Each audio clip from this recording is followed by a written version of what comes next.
Excellent. So day two, just the feeling I get is the guys understanding what we're trying to get out of practice, the tempo of it in between drills, just being quickly to get set up. So I felt that energy today.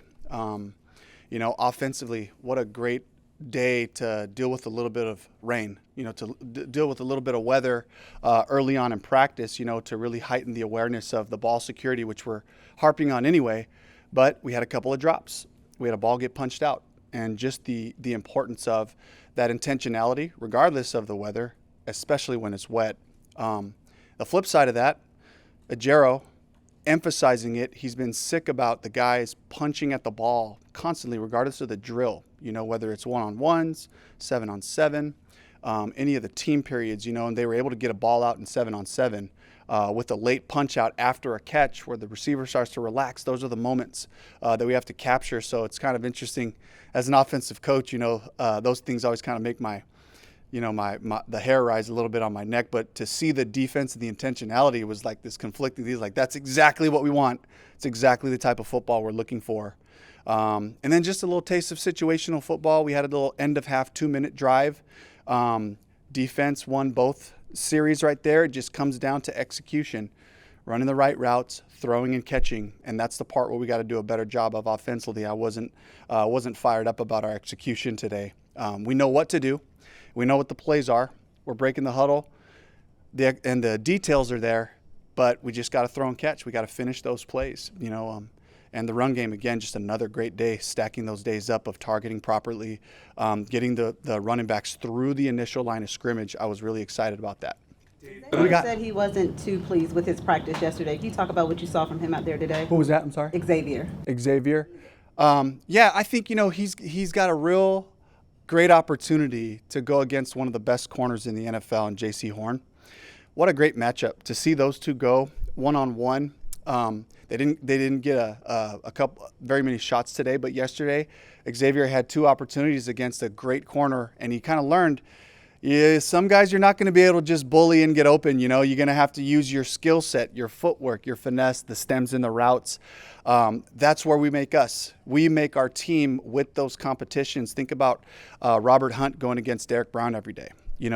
Damian Lewis when he's on the other side, and you have Ashawn Robinson and Shai Tuttle and that inside group with Corbett having to battle against each other every day for a camp. That's how you become great. Our tackles having to go against Jadavian every day, and the skill set that he has.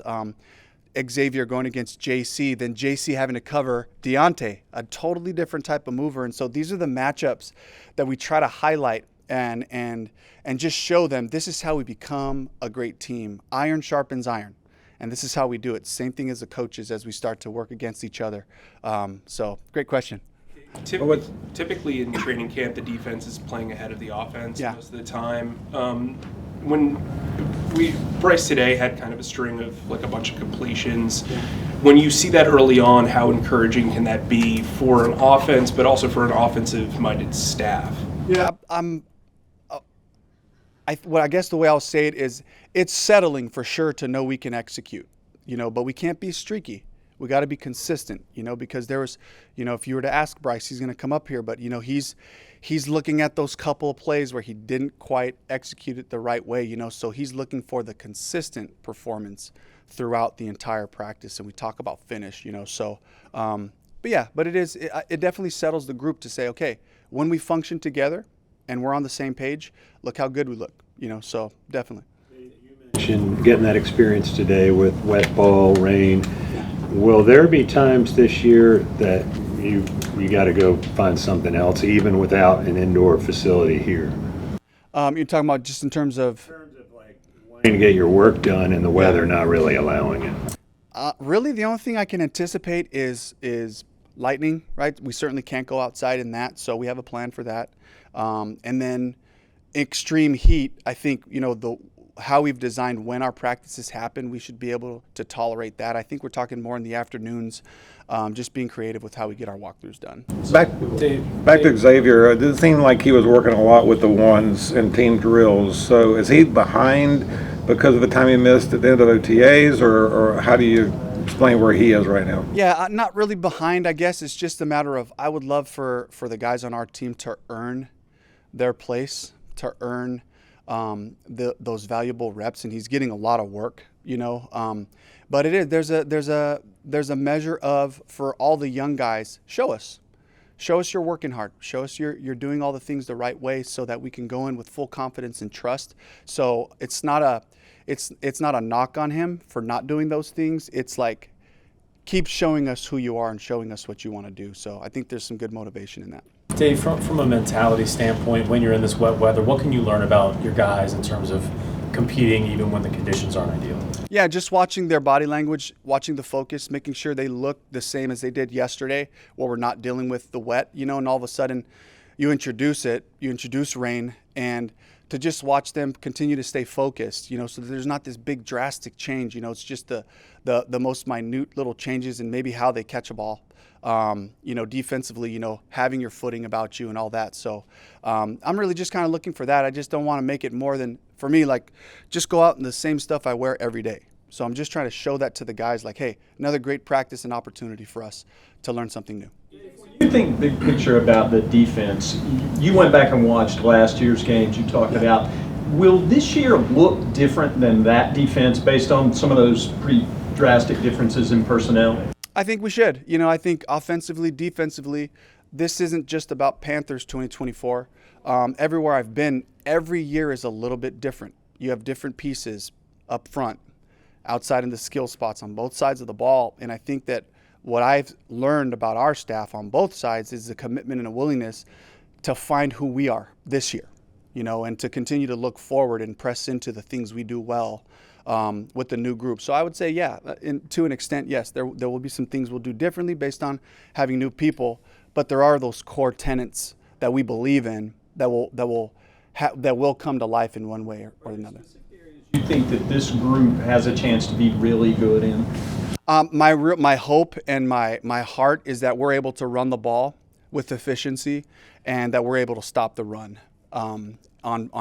So to do that, that's, to me, historically the best teams I've been on have an ability to control that part of the game. In the pass game, as we all know, it's harder, and so the run game, just making sure we spend that time invested in it. Piggybacking off that, besides JC, what gets you fired up about the secondary and what you've seen so far? The communication. Troy Hill, he just has been in this system so much. I love watching him because he's also teaching me, as I learn this system, where the nickel belongs in different spots, and how you can play leverages on different calls. But also, you talk about Nick Scott, Jordan Fuller, Xavier Woods in his second year in the system, Alex Cook, second year in the system. These are guys that have a high level of communication, and the way they're talking to each other and tying in the back half has been really impressive. And then, of course, I can't, talk about the experience without talking about Josie Jewell, who's been in this system. Shaq now in his second year in the system, and to see that communication happen and the influence that has on the whole group and the young guys we're adding into the group. So I'm really excited about some of those things too, just from an experience and a communication standpoint. Speaking of Fuller, we didn't see him out there. Yeah. Tommy came later. Can you update us on both of those guys? Just a family deal for Jordan, so I'll just keep that to that. And then, Tommy, we had to shut Tommy down. He was starting to experience some tightness in his hamstring, so we wanted to make sure we get ahead of it. Instead of trying to nurse him through a bunch of days, let's get him really healthy, and let's have him come back to us the way we know he can be. There's some pass rushers out there today. Did you stick around for the workouts? What'd you see? And then, is that a need given some of the injuries to DJ and Amare? Joe, I don't want to comment on the post-practice workout just for the sake of our information and all that. But I will say, we're always looking to improve and to compete with our roster. And we have a good group of outside backer rush defensive ends. Really counting on DJ. Really counting on Kaylavon, Chason. We'll get DJ Wanham back at some point when he's healthy. With Clowney, that's a pretty good group right there. So now we're looking at who else can help us. And we'll be really aggressive with doing that. A quick follow-up, different deal. How long will you give Eddie and Harrison kind of equal kicks? I don't know. I think we'll just keep alternating the days. Harrison had a really good day, missed a long one. Eddie kicked great yesterday, so let's just bring this out. I learned this from Pete. It's like, don't make the decision until the last possible time that you have to, so you can just keep gathering information. The evaluation process continues, so I'd like to drag that out as long as possible to be able for them to show us what they can do. Dave, with the what guys only having been back in the, I'm sorry, Alex. Dave, what did you see from Bryce in terms of getting the ball out quickly today? 2.7 seconds has been a number that you've been throwing around. Are you happy with how he's getting the ball out? Yes, and then I'm really excited about the way he's extending plays. We had some great pass rushes today. We had some pressures that we got to iron out, and it was pretty difficult, on the offensive line a couple times today. And so when those plays happen, it's like, okay, second play now, So I was excited to see him extend and find some nice completions, outside the pocket even too. It's going to happen at times, So that both things kind of fit in, be on time, and then once the time's over, how can we teach our offensive guys to continue to find work? The ball finds energy. The ball finds energy, so the guy who breaks to the hoop, he's usually the one that gets the tip in, right? So trying to teach that mentality to our guys. Last one from Cassidy. With the guys having been back in the building only a couple of days now, how important is your strength and conditioning staff this time of year, just to kind of tell you where guys at or where they need to get to? Invaluable. Not just from a physical standpoint, they have a great plan for the load in a training camp. They've been doing this for a long time now together. But beyond that, it's Andrew Altoff, it's Jeremy, it's the whole entire strength staff echoing the messaging of our program, the things we're looking for, the effort, the enthusiasm. They're being jacked up when they receive these guys at whatever time they come in to work out, that they have such great energy. Great, now we get to do this work, and really being able to echo that so that we're all connected, so that we're all speaking the same language. And I've seen them do that in spades. Is just to love the guys, be excited about the work. Hey, practice is over. I know you're tired. Look what we get to do now. So having that mentality of another opportunity to improve our team. They've been doing a fantastic job. Mingo seems to have really stepped up in his second year a little bit. What have you noticed? You used to work with receivers a lot, so what have you noticed in his progression? Confidence. Confidence comes with just knowing what we're doing, the plays. He learned how to play in the NFL, how to prep on a week-to-week basis, and you just can see it in his play when he shows up and he's all of his size, he's all of his speed. He's such a smart guy, he's conscientious. I just really feel a great confidence about him coming into this camp, and I'm excited to see what he does. Thank you. Coach. All right.